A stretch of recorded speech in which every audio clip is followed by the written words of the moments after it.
Right, so it's about 10 till. Why don't we go ahead and start with a word of prayer, and then let's take a look, because we're going to do 3 chapters today, but they're some of the way that they're blocked together, they'll go by relatively quickly. So, okay, so join me for a quick word of prayer. Lord, please grant us wisdom in the sermon as we listen to what Kohelet has to say, and please help us to, again, make room for his anger, but also to understand that even within the context of that anger, that there is still wisdom to be heard in the midst of these words. Guide us, Lord, in Jesus' name, amen. We are going to take a look at chapters 8, 9, and 10 of Ecclesiastes today. With, again, as I was following along in Peter Enns' commentary when I was prepping for this week, he says that chapter 9 is probably the most despondent chapter in the entire book. So we've been gradually, if you've been following along, he started out with a pretty negative vibe. And we're moving slowly downhill, and we've been kind of following him downhill the entire time. This is where we finally hit his bottom. And it's not like he sort of moves upwards from there very much at all. But once he hits this place, we see another one of those carpe diem passages pop up. But again, remember, whenever he's talking about like, enjoy what you have around you, embrace the pleasures of life, that's not necessarily a hopeful statement. There's still some despondence sort of folded into this. So again, we've had a kind of it's been a gloomy ride in Ecclesiastes. This is peak gloom this week. So make sure you have pie or something to chew on to cheer you up, because he encourages that, because he's basically kind of reaching his core argument here.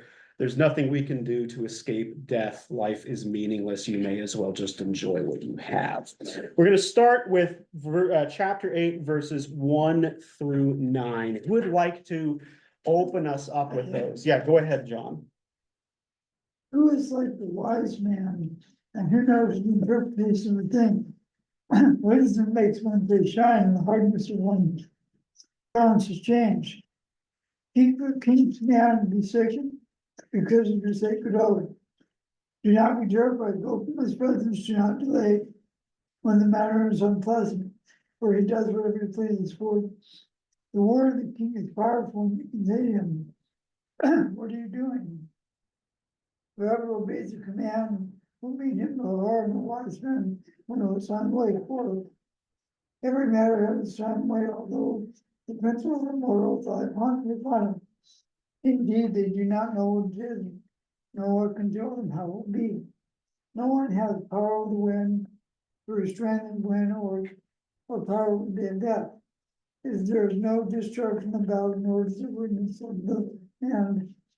All of this was observed applying to the mind, and is done to the sun. Well, one person excludes authority over another one, to the other is hurt. Okay. Yeah. So we're talking about kings and government here in this opening set of verses. And again, pretty easy to figure out his vibe on this, but does he have a positive view of the king? Does he have a positive view of government? What does he say about it here in these verses? Well, but no one can question the king. Mm-hmm. As long as you obey the commands, you'll be fine. Right, and what's the implication there? If you do question the king, or if You you will not be fine. you will not be fine. Right. So what else do we see about his view of government here in this?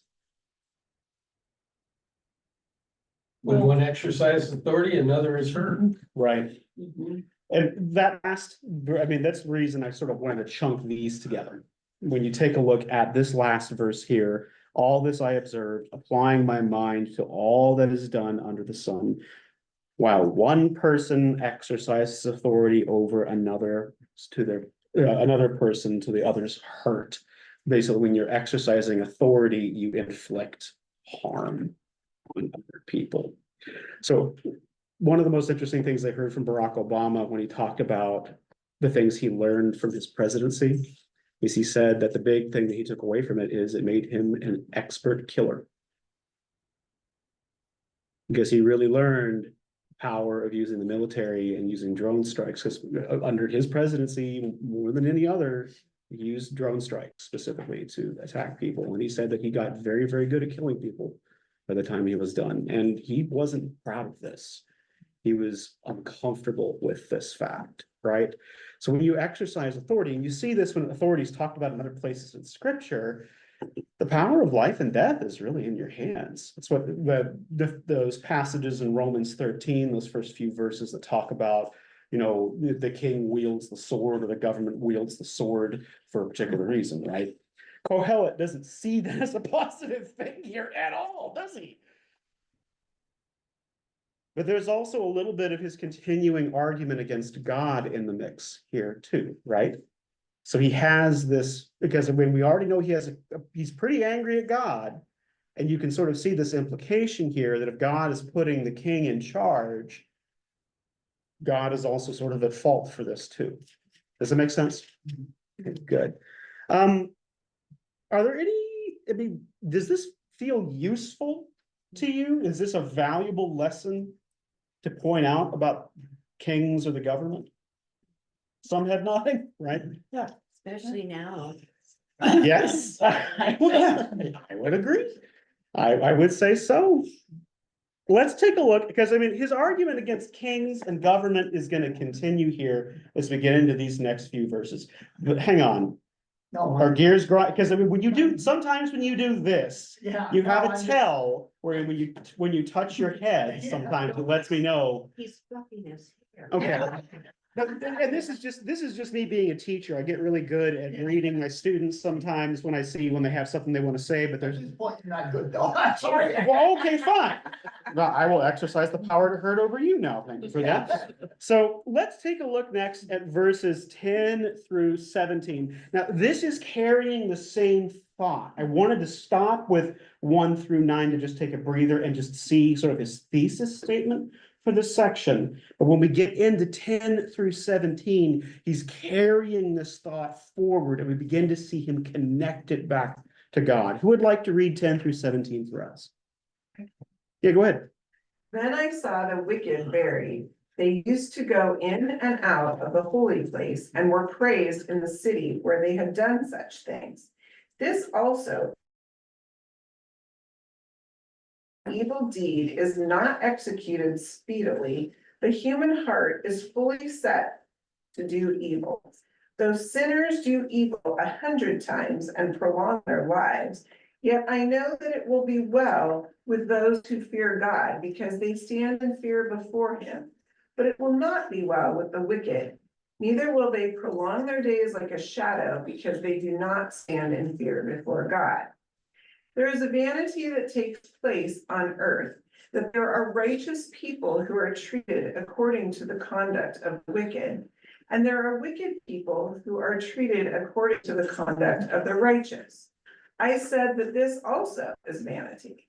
So I commend enjoyment, for there is nothing better for people under the sun than to eat and drink and enjoy themselves. For this will go with them in their toil through the days of life that God gives them under the sun. When I applied my mind to know wisdom and to see the business that is done on earth, how one's eyes see sleep, neither day nor night, then I saw all the work of God, that no one can find out what is happening under the sun.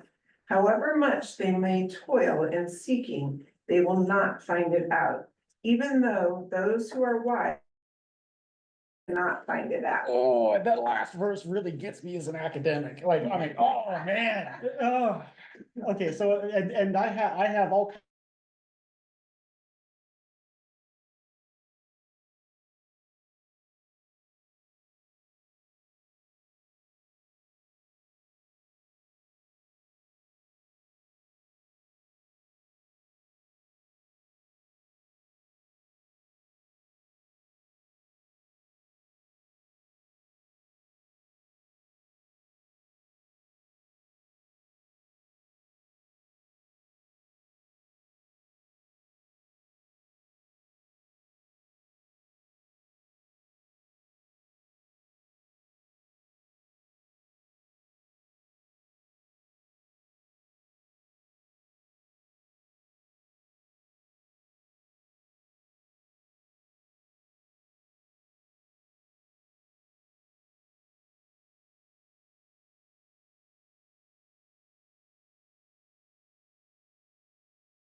Yeah, It's just- doesn't, it rings super true, right? And one of my favorite phrases is no good deed goes unpunished. And for the longest time, I thought, well, I don't know, that phrase seems really cynical. I don't know if it fits with the vibe of my Christian faith. And then I started studying this book more in depth. I'm like, oh no, it fits. It fits pretty darn well into the context of that. So yeah, no, I mean, those who are unrighteous are treated as if they were righteous. Those who are wicked are treated as if they are wicked. And again, that gets to the fragility of justice here, where it takes a lot of work to preserve it. And when it's not, it can very easily go off balance. So eat your pie and make some good memories. Right. Which is kind of what he gets into when it gets to verse 15. So I commend enjoyment, for there is nothing better for people under the sun than to eat your pie. You can insert pie there if you want. Eat and drink and enjoy themselves, for this will go with them in their toil through the days of life that God gives them under the sun. Again, is this supposed to be like a joyful thing? No. Cause you It's might as given well up. enjoy it before- Yeah. It's giving up, it's, you know. We strive, well, take America, we strive for more perfect union. Mm. Okay, so, and hang on, so this is the first, I will say this because I know that, I know that a lot of us are in our feelings about the election. And what I'm going to say here, just because we are a church body, and we are not supposed to endorse one side or the other, but I want to make room for you to be upset about what happened because you're not alone on that, if you have strong feelings about it. And we're looking at an ancient text here that is also very much in its feelings about the government, right? And we're looking at a group, because the way that we've dated this particular book, this is a post-exile book, and we're coming either in Babylon or coming out of Babylon. And Israelites were very in their feelings about that as well, because they had lived under an oppressive government that at one point tried to eradicate them. Correct? So there is room to be angry and there is room to be upset. And again, this is one of the things we talked about the last time we met, when I read that little bit from Peter Enns about, if you were angry, if you were upset about what appears to be a great injustice happening around you, you are not alone. And that's one of the beautiful messages of this book. So I want to recognize those feelings that you may be having right now, and I want to face for them. Okay, is that fair? You think I'm being even-handed here, at least in dealing with that? Okay. It seems like first. He really had to struggle to be able to say, I approve joy. Yeah. I was taught that joy, happiness and having fun are evil because God didn't put us to have fun. Same. Yes. That was the big thing that I got from the church growing up, that joy and fun and things that you are supposed to have are frivolities. Yeah. So Right. With all the doom and gloom that he has, it's interesting that there is another tiny little piece of reality within him that people are going to do something that Right. doesn't count, maybe. Right. And this definitely, because he's basically saying, if our lives are this hard, how dare we not, or how dare we tell someone they can't enjoy themselves? Because then you're just taking away the last glimmer of not necessarily hope, because I'm not sure if he's really trading in hope. Yeah. But you're taking away the last source of comfort that we have, right? Because I mean, a slice of pie doesn't fix my problems. But man, For the moment. for the moment, For the oh, moment. for the moment, oh my gosh, I'm like, you know what? Everything's on fire, but I have pie. And okay, at least the pie is good. And that is the way I have been functioning over the last week or so. Well, God also created us and gave us the power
don't have access to a lot of things. I kind of wonder if there's something to this idea that you learn to take your joy where you can find it. Does that make sense? Right, cool. I think, what Nikki. keeps going through my mind is, the ability to live in the moment. Yes. So if I think too far in the future or too broadly around me, Mhm. but there is something to be said for the rainbow or the, whatever it is in the moment. Yeah, Because that is, kind of gives you the balance to the rest of the world. Right. I've got this spot where I feel joy. absolutely. Which we kind of talked about a little bit last time. Don't be too wise, don't be too foolish. Sort of finding just that right balance allows for us to at least not stress ourselves out too much. Right? Because I mean, when I get caught up thinking about what's going to happen in the future, that usually just produces more stress. And you watch some comedy shows. Right. Instead of the news. Yeah. Do you all, well, and on that note, do you all have, so if we're looking at this as taking comfort where we can find it, do you all have like a TV show that you watch just to kind of relax you? We sometimes call these comfort shows. Or like food that you like to prepare for yourself to just kind of make you feel a little bit better, right? I mean, this is basically saying those things are okay and maybe a completely rational response to the kind of world that we live in.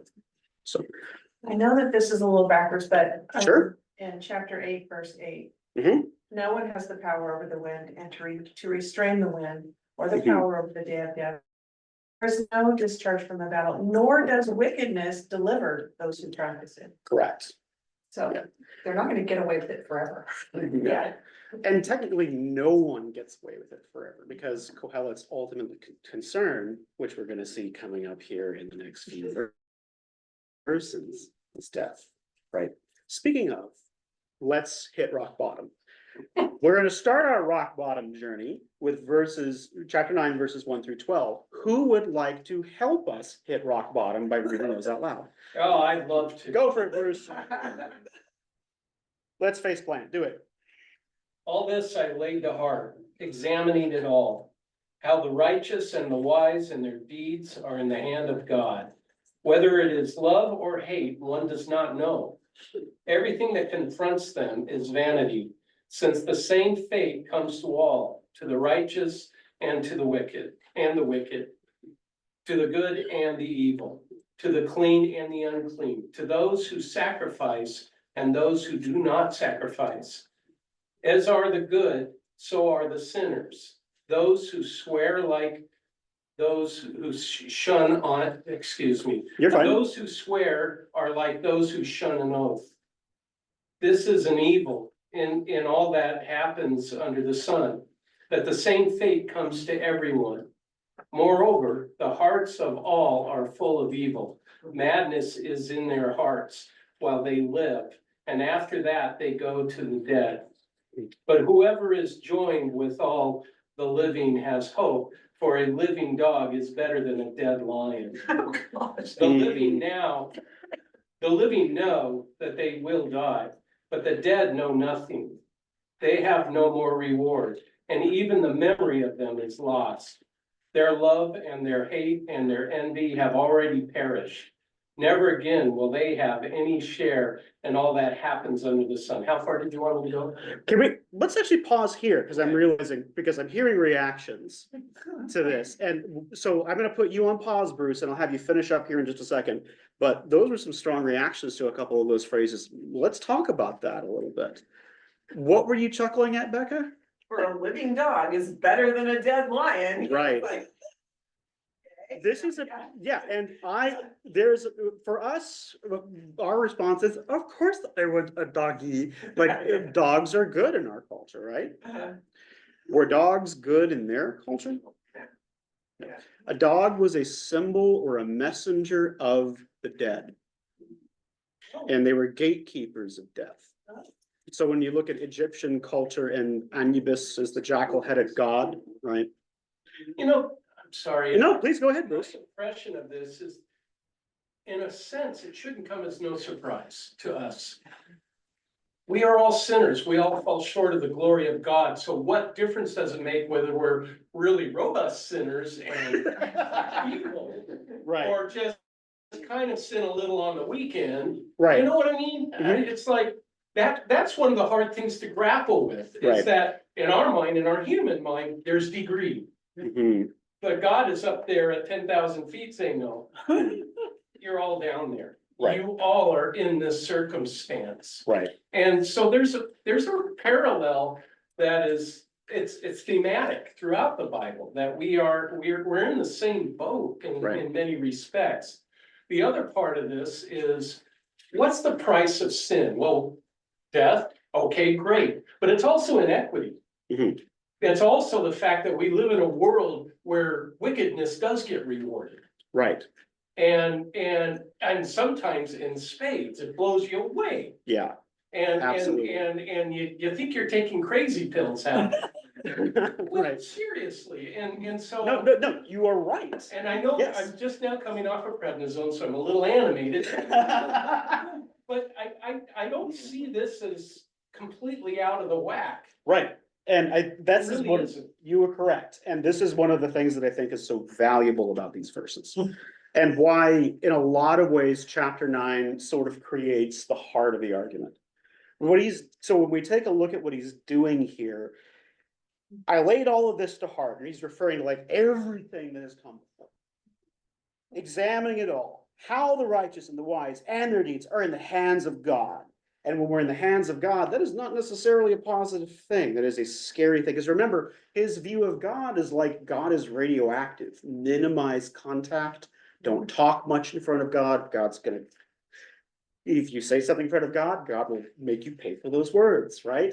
So when we look at this, even if you're really good, even if you're really bad, it doesn't matter what happens to you. The thing that's going to happen to all of us is that we're going to die. And the only advantage that the living have over the dead is the living know they're going to die. The dead don't know anything, right? So that's verse 5. The living know they will die, the dead know nothing. They have no more reward, and even the memory of them is lost. Which in Jewish culture at this time, one of the ways that you lived on was in the memory of others.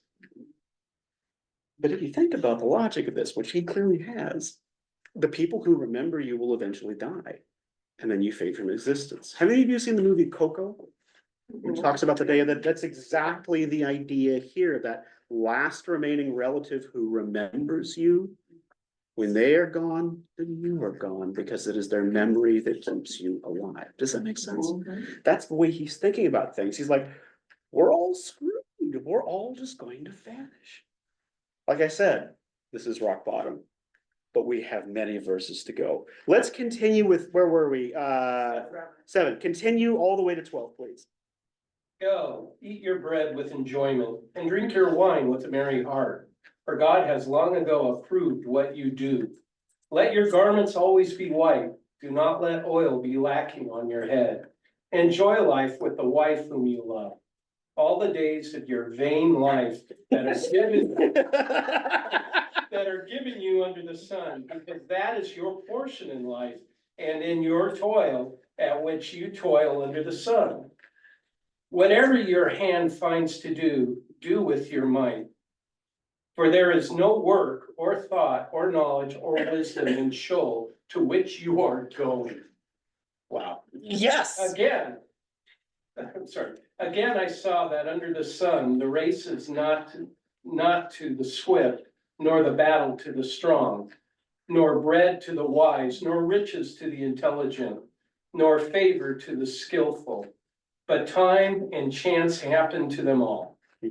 For no one can anticipate the time of disaster, like fish taken in a cruel net, and like birds caught in a snare.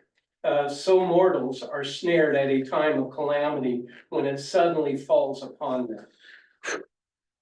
Okay, so let's react to this next. A couple other strong reactions at a few places here. I get Becca, Yes. what was it? All the days of your vain life. Yes. I mean, it's like, oh, do this and let your garments be white, whatever, all the days of your vain life. Exactly. This is the last of the Carpe Diem passages that we will see in this book. And so they started out like all the way back in chapter 3, just enjoy your life. And then they keep popping up, just enjoy your life. And each time they have grown more and more cynical. To finally we get to this last one here, and he plays the last card in his hand, where he's like, the reason I'm telling you to enjoy your life is because your life is absurd. Enjoy your meaningless, difficult, worthless life, because you're going to die. Just like everybody else. And it's, again, it's the truth. This is the Carpe Diem passage here becomes the heart of the book. Why do we enjoy our lives? Why do we seize the day? Why do we find pleasure in pie? Because we are surrounded by hopelessness in a world that is unjust and painful. And sometimes it seems like God is not on our side. Right? Which is a scary, again, this does not fit with the orthodoxy of the rest of the books in the Bible. This is deliberately a dissonant voice, right? And let's do some reassuring here and some calming statements. Remember Psalm 23, right? Which is a different view on treading through darkness. But I want to remind you that Kohelet is not an atheist. Kohelet is not an agnostic. Kohelet is a devout Jew. Kohelet does believe in God. Kohelet is just very, very angry at God right now. And there's room for that. Well. Go ahead. Yeah, I know you want to.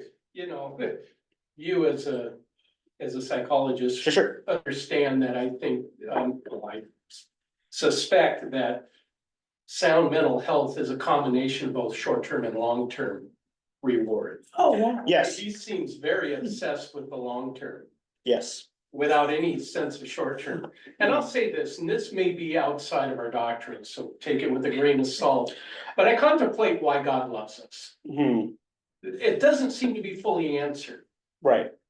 But I can only surmise, and maybe I'm way off, but I can only surmise that the experiences we have and the fact that we are independent, Hmm. that there's an interest in sharing that Mhm. and seeing the world through our eyes. Mhm. As we learn a little bit more each day, we'll never know everything as stated here, Sure. but that, and so I think of those moments, those special moments where in that special drainage and the sun, the light of the sun going down is just so, and you're engulfed in peace and you're having those moments. Yeah. And a coyote shows up and shares that moment with Yeah. you. You can't help but feel you're in the presence of God. Yep. And so don't tell me there isn't value in that. Right. That to me makes life. That to me is worth the price of admission. I'm so happy right now because this is exactly the kind of reaction that I hope that the book would provoke. So one of my favorite stories, Prozac. well, it could be helpful. Yeah. One of my favorite stories about a person coming to faith is the story of Francis Collins, who was the head of the Human Genome Project and a very, very knowledgeable scientist in the field of biology. He was really struggling with whether or not God existed, and he went on a hike in the winter and came across a frozen waterfall. And he just stared at the light refracting through the ice crystals.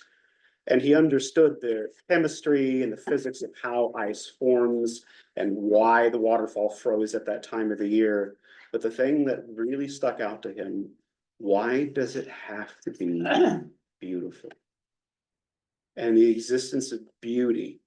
And there, because for him, that just didn't seem to fit in with a purely mechanistic explanation of the universe. That is what brought him to faith, a frozen waterfall. I think about that a lot.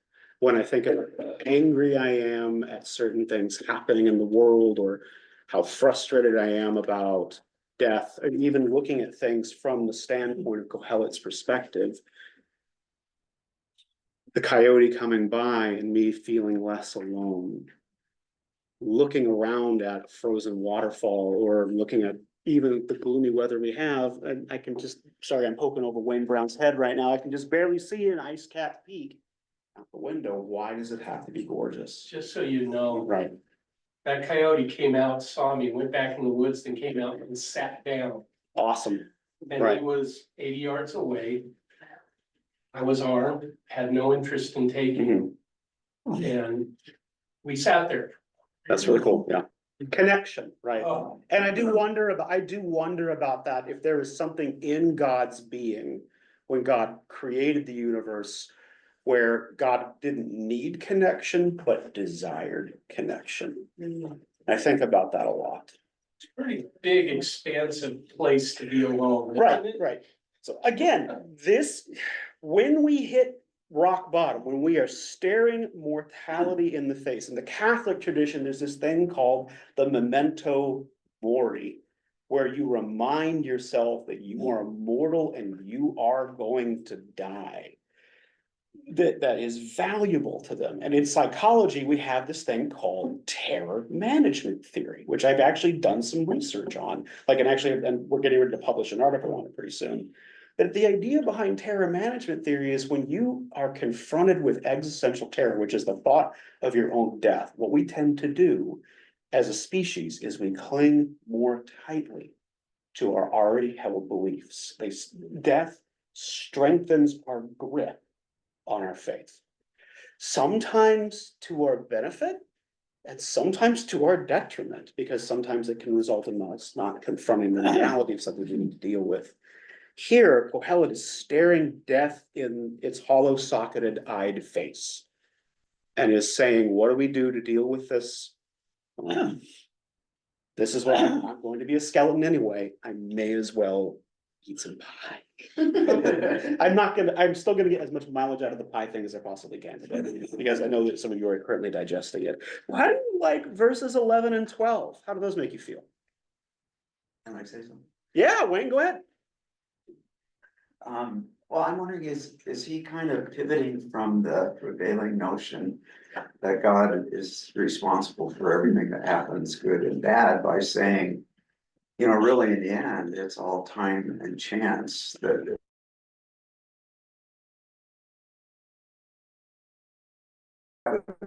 be quite liberating for people to get a hold of. Right. Rather than trying to say, what's God up to all the time? It's Right. just that, hey, stuff happens, deal with Right. it, kind of.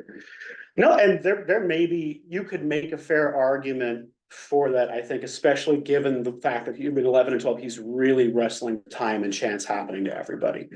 I would say probably within the interpretive context of this book, he is still assuming God is there. But I think what he's arguing is that God allows chance to just happen to everybody.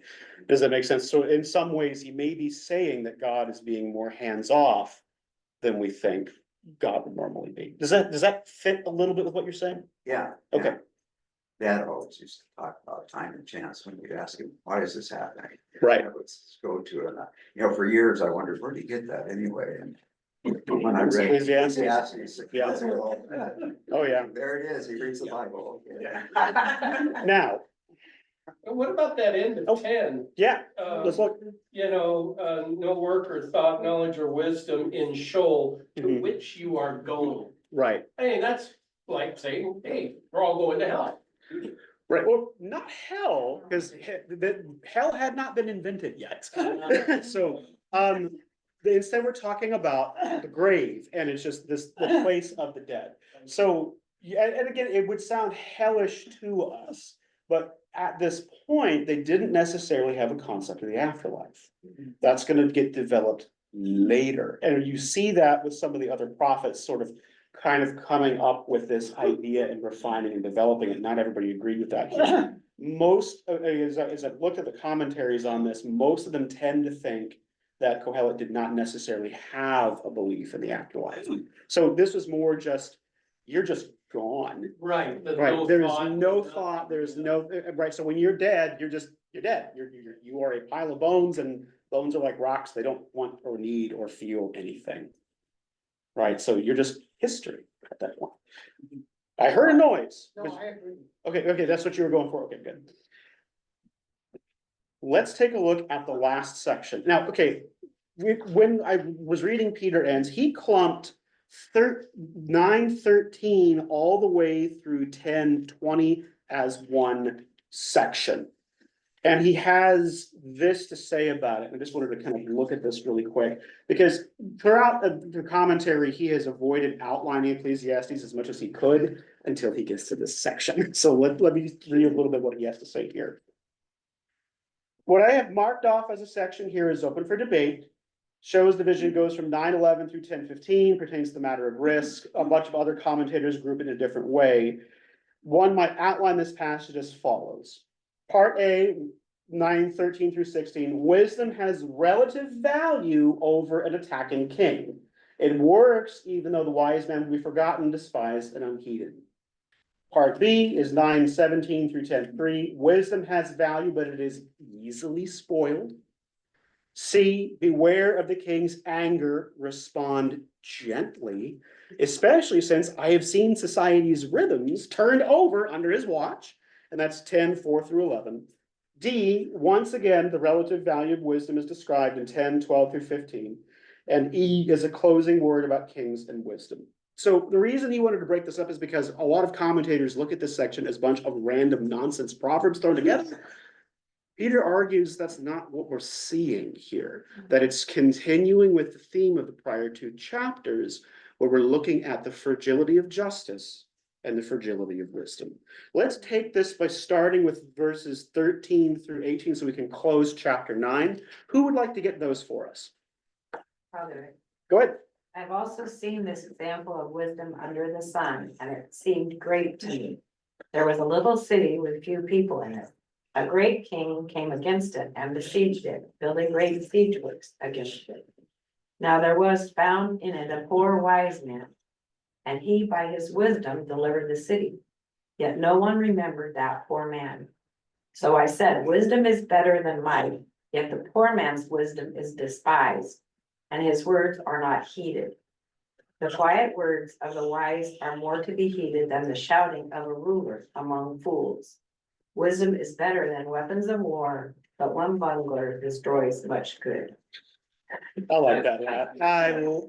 Can I just say that I'm loving that last verse so much? One bungler just destroys much good. Again, from speaking from the social sciences, when we have studied open systems or groups of people who work together well, what we tend to find is that when one selfish actor enters that system, they can destroy the entire thing and end up kind of overturning it or turning it against itself. What other reactions do you all have for this last section here of chapter 9? Hang on, as I put my glasses on so I can read y'all's faces better.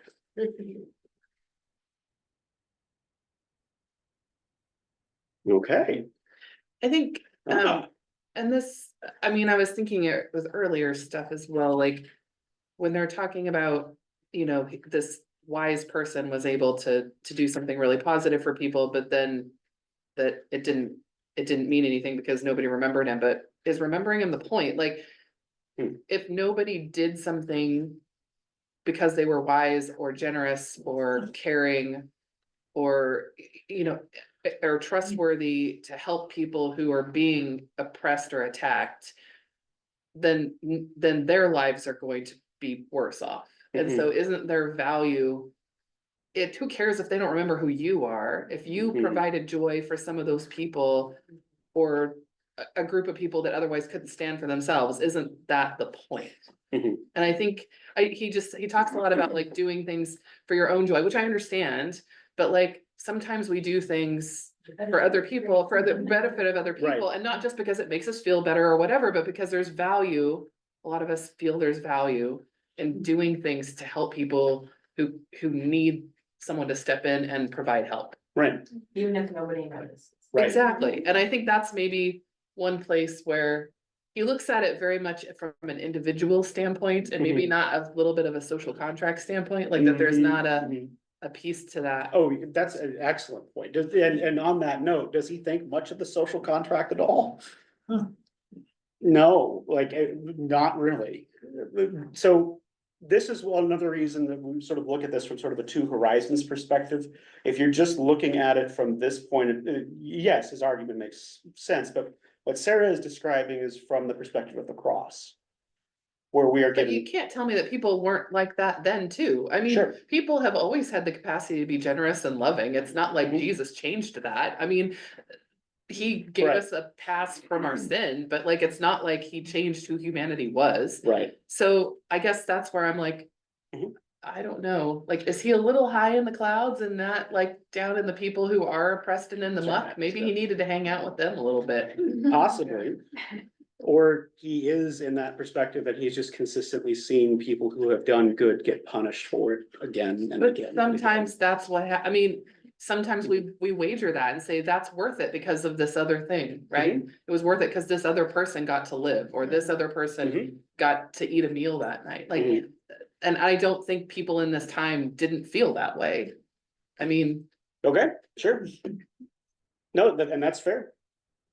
Any other thoughts? The sun is blow off a Oh. lot and then come to some little point like this would go, okay, this is the, where we're going, this is the nicey stuff. Mhm. And I'm like, okay, is he just being over dramatic to make his point? Or is he really, because I missed the first couple weeks, is he struggling? And so we're just Mhm. hearing the struggle. I assume. I would lean more towards the second one. I think that this is him working this out in real time.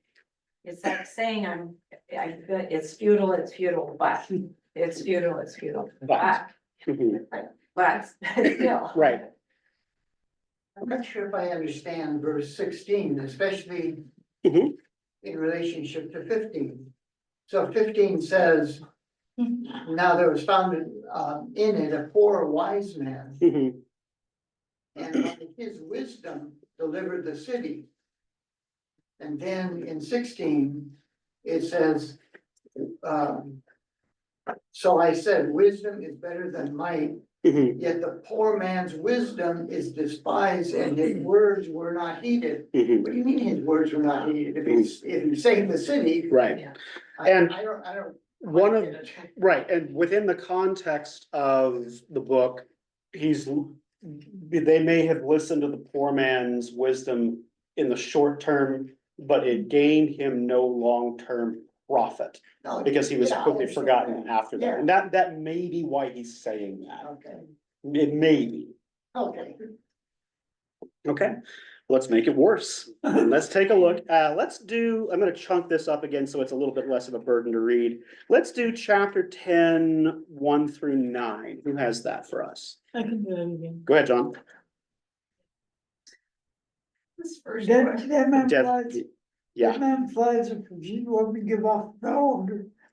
So a little boy outweighs wisdom and honors. The heart of the wise inclines to the right, but the heart of the fool to the left. Even when fools walk in the road, they lack sense, and the short one they are fools. If the anger of the ruler rises against you, do not leave your post. For calling son to great obstacles. There is an evil that I have seen on the sun, it's great in error, as if it proceeded from the ruler. Folly have said in many high places, at the original place, where I've seen slaves on horseback and princes walking safe. Whoever digs a pit will fall into it, and whoever breaks through a wall will be bitten by a snake. Whoever plays with stones will be hurt by them. Mhm. Is that it? The last one, whoever splits logs. Okay. Whoever splits log will be endangered by them. Perfect, and again, knowing the logging industry, that last one is definitely true, 100%. So what's going on here? What is happening with suddenly we have all these metaphors from labor? If you're ripping through a wall, why is there a snake in your wall? Number one. Number two, why are you falling into pits or digging pits in the first place? And what does this all have to do with kings and government?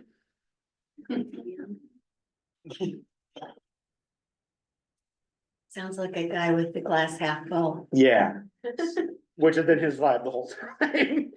Or less than half. Right, less than half, like, or Or the glass is empty and what's the point of the glass? Mhm. It just seems like, any effort, to coin his phrase is vanity, and it seems like pride. I think he's making a case about pride here, Mhm. that, in the high, what does he say, the high, there is an evil that I have seen under the sun is great an error, as if it proceeded from the rule. Mhm. Folly is set in high places. Right. Go ahead, Wayne. Folly is an equal opportunity employer, that's loves everything, Right. And especially at time and chances involved. exactly. So we've got time and chance in the mix. We're ignoring wise advice. Folly can end up in high places. And a lot of these labor related tasks, they can, even just going about the work of your hands can end up creating harm for you. Yeah. Right. Let's get, because I'm monitoring our time here. Let's take a look at verses 10 through 20. Who would like to finish this thought for us? Okay, I'll do it. Go for it. If the iron is blunt and one does not whet the edge, then more strength must be exerted, but wisdom helps one to succeed. If the snake bites before it is charmed, there is no advantage in its armor. Words spoken by the wise bring them favor, but the lips of fools consume them. The words of their mouths begin in wickedness and foolishness, and their talk ends in wicked madness. Mhm. Yet fools talk on and on. No one knows what is to happen, and who can tell anyone what the future holds? The toil of fools wears them out, for they do not even know the way to town. Alas for you, O land, when your king is a servant and your princes feast in the morning. Happy are you, O land, when your king is a nobleman and your princes feast at the proper time, for strength and not for drunkenness. Through sloth, the roof sleeps. Through sloth, the roof sinks in, and through indolence, the house leaks.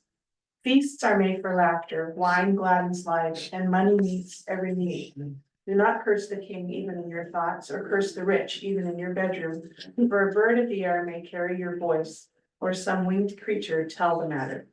Yeah. Wow. Once again, the last verse. A little bird told me. Little bird told you, Or AI in your. or phone. AI on my phone, Yeah. or Siri or Alexa whispered to Jeff Bezos, oh no, I cursed the name of Jeff Bezos and now he's not gonna ship me my packages anymore, which he may end up doing at some point, I don't know. So, Ship them, but it'll have an adder. yeah, like suddenly there are gonna be snakes in my walls now, right, exactly. All right, so more mixed symbols in this set of verses, and can you see why some commentators are like, this is just a collection of random proverbs? Right, but do you see any themes here that do kind of run through all of them? I kind of like what Sarah said. I don't know if this is at all. I'm kind of wondering if some people are just born more wanting to help others, and some are just born very selfish. And I don't know, if there's any truth to that, but I like being part of a church community because I'm with others who just have that innate thing to give, whether you're rewarded or not. It just, Mhm. but I, Sure. Where you wanna hang out. yeah, Right. those kind of people. Well, and maybe if he had put himself in some experiences like that, he might have not spent 12 chapters feeling like this.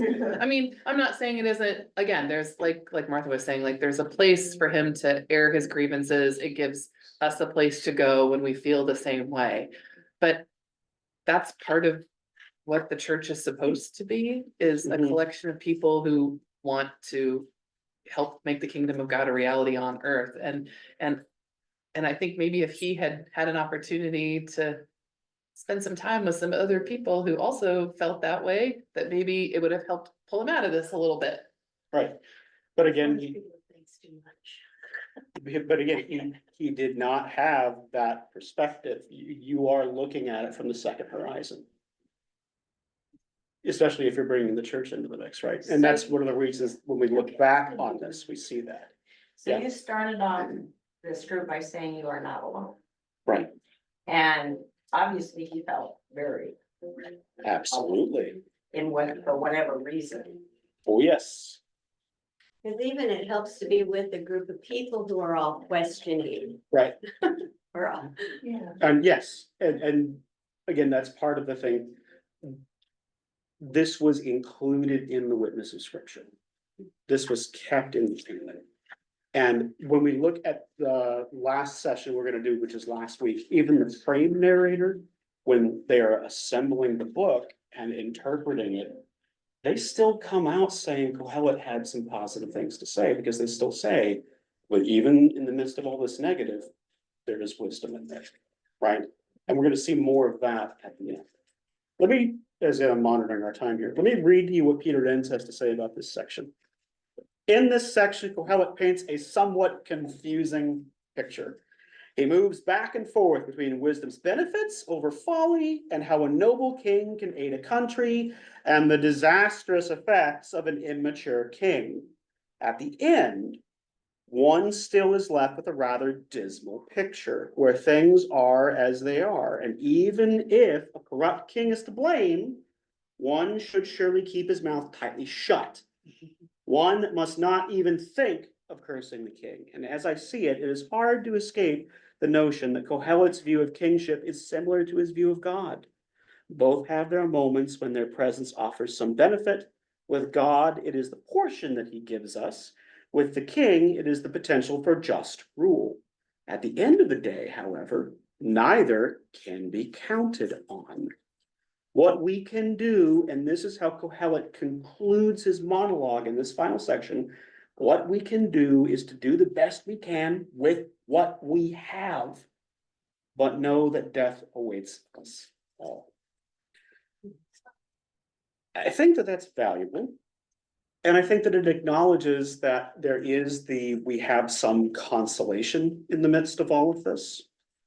And Sarah's not wrong. Maybe if he had been more connected in his community or had been around other people who have that service attitude, maybe things would have been different. But I cannot ignore the fact that he does come out of a Jewish tradition where he would have had access to that, and yet this is still the conclusion that he comes to. Right? So we're going to wrap up next week with chapters 11 and 12. And we're going to put some conclusions on things. At least if he's going to reiterate his position and still going to be as gloomy as ever. But we've hit rock bottom here. And now that we've hit rock bottom, how are you all feeling about the book so far? Are you getting something valuable out of it? I like that it's making me curious. That's good. And then it's okay for life to be this kind of dialectic. You know, there's this and this at the same time. Right. And isn't that interesting? I think it's good to ground us as well, because I think those of us who are big hope and doing things that are progress filled and doing things like people like us, sometimes it's good to have some levity and understand that even though we want to try to do the best thing we can, that likely it's not all going to end up the way we would always hope it would, because then we maybe temper our disappointment a little bit. So that's something I've been. That's And good. I think one other thing, when we were reading where it says, while one person exercises authority over another to the other's hurt. Yeah. And sometimes even in our good Mhm. efforts and intentions, so it's kind of like a scenario. There's degrees of how bad you're gonna view yourself, but even with good intentions, we fall short. There's unintended There's consequences, Yeah. exactly the unintended. Very good. sometimes big ones. Yeah. As we've been reading, I've also noticed more of you are laughing the deeper we get into that. Especially as some of his pretty amusing turns of phrase, like, again, dead flies make the perfumers want to give off a foul odor. Right, so are you finding him funny? Well, no, No. I'm finding it, I find it refreshing to read someone who Mhm. Yeah. reflects a perspective that I sometimes have. Yes, And I admit it, sometimes I get dark, and sometimes it's Yeah. like, there's no way out, absolutely. you know? Oh, Rosalie. Oh, Rosalie, go ahead, please. Well, I've thought a lot about this and each night as I go to bed and I'm reflecting on the world and having my prayer time, I can get bogged down on all the things that are going on, whether locally or internationally, that are so out of my control. And yet they can depress me, or I can look to God and say, I hope you will influence people that have the power to do something improving in this. And turn it over that way, and then live the life that God intended me to live. Mhm. Which is, I don't think he intends for us to live in a hole of despair. I don't think we were created for that. I can't find anything in that in Genesis, you know. And so I feel that. And then I think about, and Charles Schultz put these together some time ago about, you think of all the people who have won these great worldwide accolades, things like the Nobel Peace Prize and stuff like, can you name any of them now? No.